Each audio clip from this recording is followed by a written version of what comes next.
Welcome back to another edition of the Locker Room Report. I'm Brady Beedon, joined as always by head coach Paul Winters. And coach, another frustrating loss. I don't want to start there because I'm frustrated, you're frustrated, the team, everyone's there. Long road trip and you come up just short.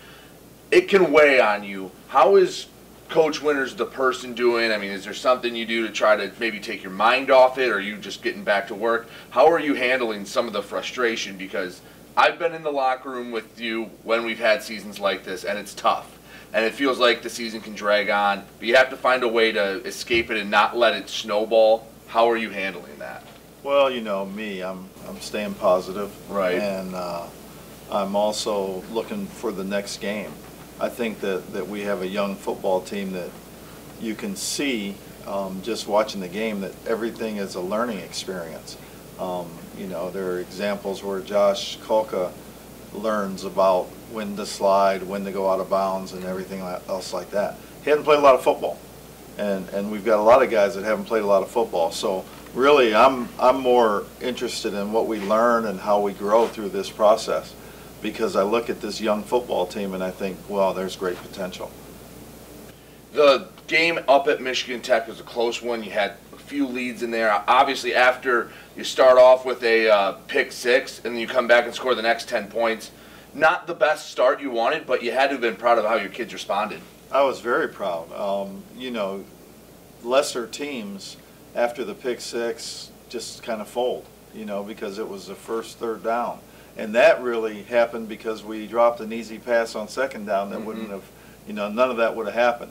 But our guys responded really well.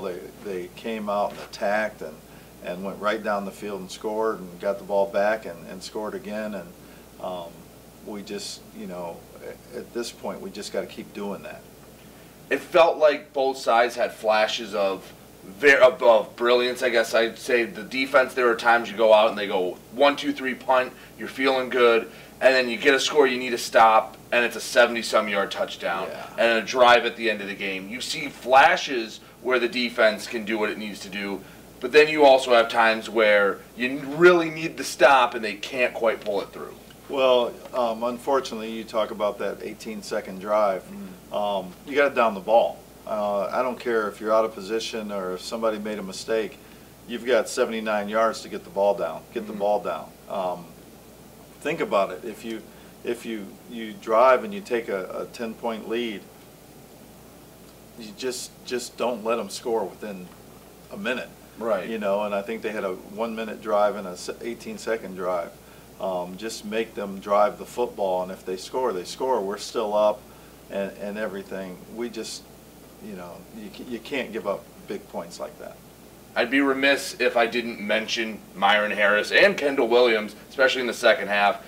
That had to have been one of the best games running the ball you've had in a while. I think it was 414 yards. Myron had almost 300 yards of that. And credit to a young offensive line. For the first time, you saw them kind of work as a cohesive unit and start to gel, even though there were a few injuries up front. You see, what you're saying is why I'm positive.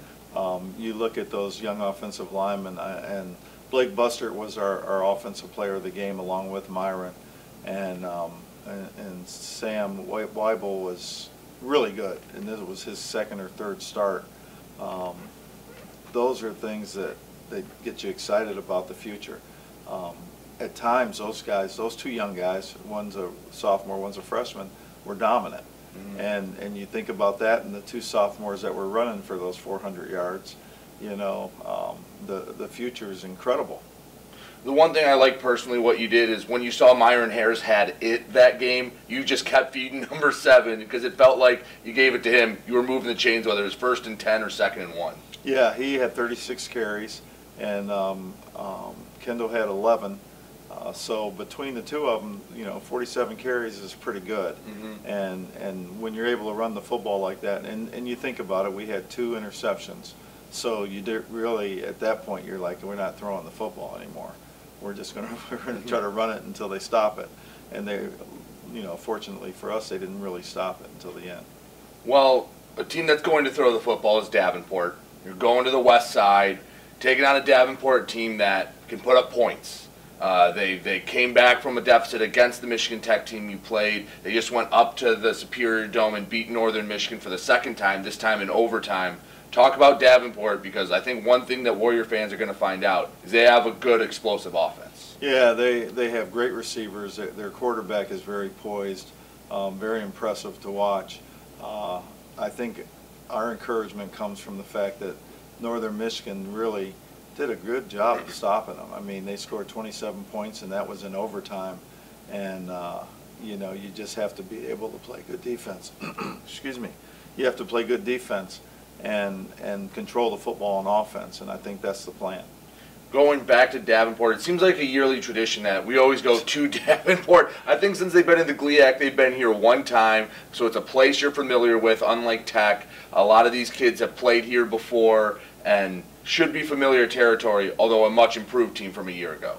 Yeah, they're a good football team, and we've become pretty comfortable playing there.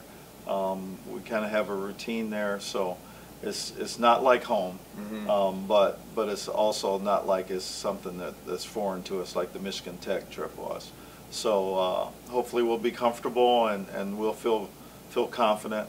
You know, part of my job this week is to just get our confidence back and you know, make these young guys realize, hey, you have the ability to go out and win football games.